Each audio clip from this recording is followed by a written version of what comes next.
Hello, we're here today to talk about the Baltic energy strategy. I am here joined today by two members of the European Parliament. One is Roberts Zīle from Latvia. There's Ivari Padar from Estonia.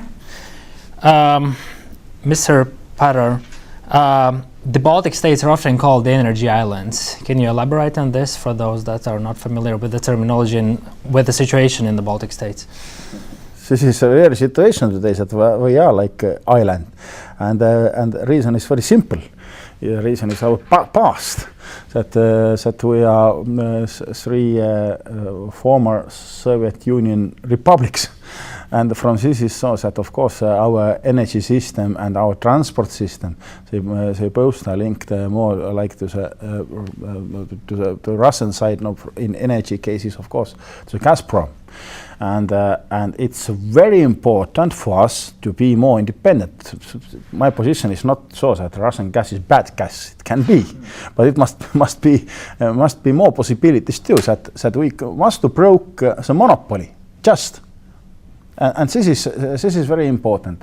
And we have all these possibilities if we make very rational solutions to break this. And this is, I know today we have discussion between different Estonian, Latvian, Lithuanian governments about these steps, and this is so that I hope that like in June or in July in this summer we can get solution about this LNG terminal in maybe it's a North Baltic dimension too. That what can be? Well, yeah, the liquefied natural gas terminal is one of the ways how to sort of diversify the gas supply and increase the energy security in the Baltic states when it comes to natural gas. Mr. Zīle, can you tell us a little bit more? Why is it important to have an agreement on that LNG terminal as soon as possible? Well, I think we are running out of time, and to my mind, always there was not so important issue in which port LNG terminal in Baltic states will stay. It was, I told this also politically, it was very unpopular situation a few years ago when we started these discussions, and where we expected that EU will put taxpayers' money to support this project. And now we are still not yet finalized this issue, but as I told, to my mind, it's more important to create a liberalized gas pipeline market. It's meaning separation of infrastructure, transmission, and also supply side, delivery side for us meters from those who are producing gas or selling gas, and this is very difficult. And in case of Estonia, you already approved legislation according EU directive on this field, starting from 2015. Lithuanians did even a year earlier, but there perhaps will be some changes now with the new Lithuanian government. I hope not, but it's something already is in the air. But with the war situation is in Latvia, because we didn't make any step in the direction of exclusion of derogation from these rules of European Directive for Gas Liberalization, and we didn't start legislation which allow to other suppliers, also from LNG, in the future to use the same infrastructure to the customers. And in that case, it's just no value to speak about LNG terminal if we cannot make this homework in Latvia.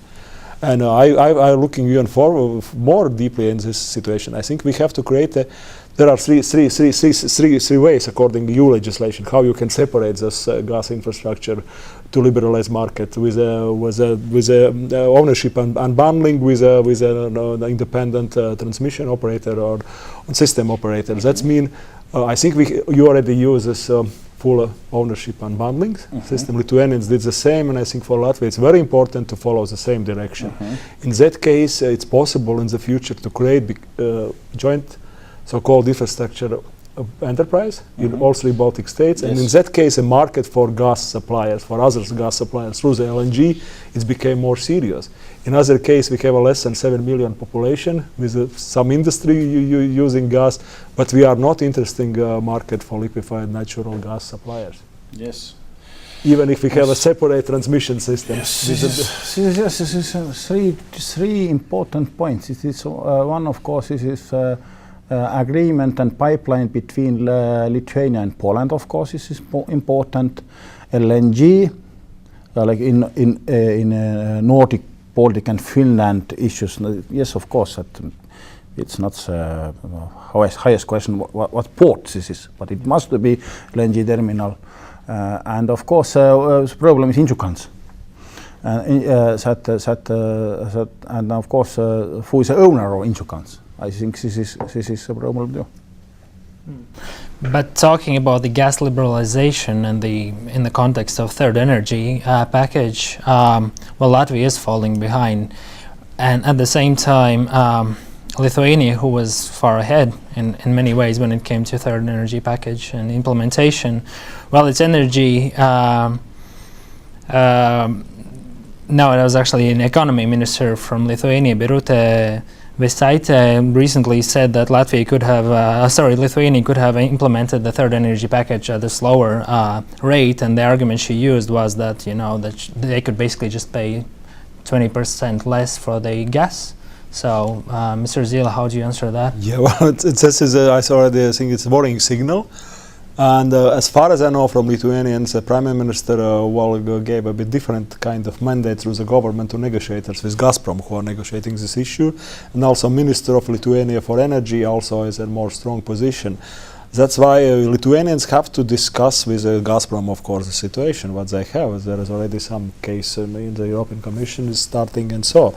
But I think for Lithuanians it's very important to somehow to have a strong position, but I think they are not so weak because they already finalized agreement and there are physical works going on in Klaipėda port concerning the small liquefied natural gas terminal, which of course allows them to speak with Russians with a much stronger voice. And as other things, they already did all the homeworks with the legal liberalization of the pipelines. They already, I think also there was the only country which didn't ask for EU legislation derogation. Yes. Meaning that they have, look, we approved the EU legislation, we have to fulfill. In that case, they have somehow Brussels behind them much stronger on the negotiations with Gazprom. That's why I think the Lithuanian position is not so bad. But of course, what Gazprom is using? Gazprom is using, look, we will give you discount like Latvia. If you will postpone a bit all the things. And what is more important for Gazprom, they have a long-term agreements not only with Baltic states with gas supply, with natural gas supply through pipelines. They have the same in Germany and in Czech Republic, Hungary and Poland and everywhere. And they would like to keep a price formula to oil products. And this is, of course, world in a gas market has changed since shale gas came in the United States and everything.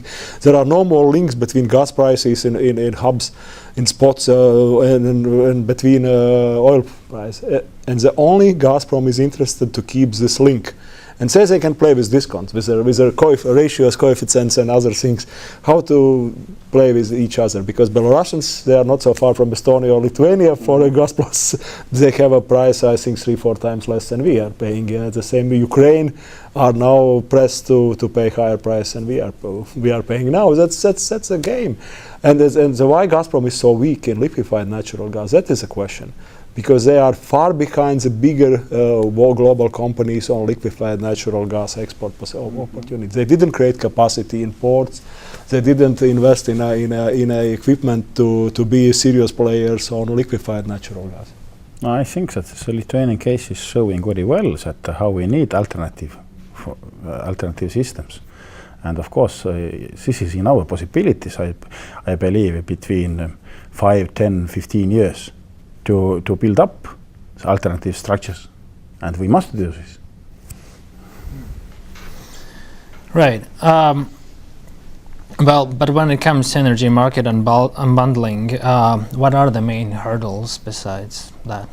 Now, in Latvia, I think it's interests, of course, and there is, of course, difficult negotiations because we had a privatization agreement and also license agreement in 1997 for 20 years with license agreement, and also we legally sell all the equipment which is related with Inčukalns gas storage to German companies, that time Ruhrgas, now E.ON, and to Gazprom and ITER. That means all the equipment is related with the gas storage is sold.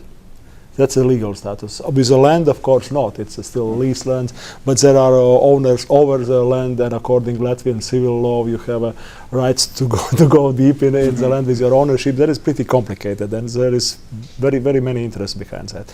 I think it's very complicated. One of the options for Latvia to catch Estonians and Lithuanians and the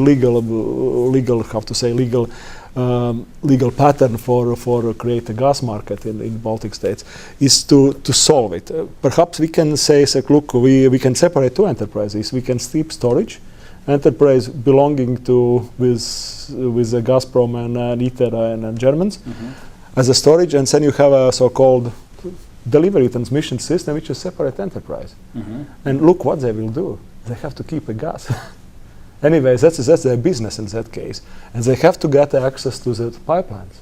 That is one of the options which is very raw in Latvian case, but I think because we have this very important enterprise and important capacity of this gas storage in Baltic area, I think we have to find a good solution for not only for Latvians but also for all the Baltic market.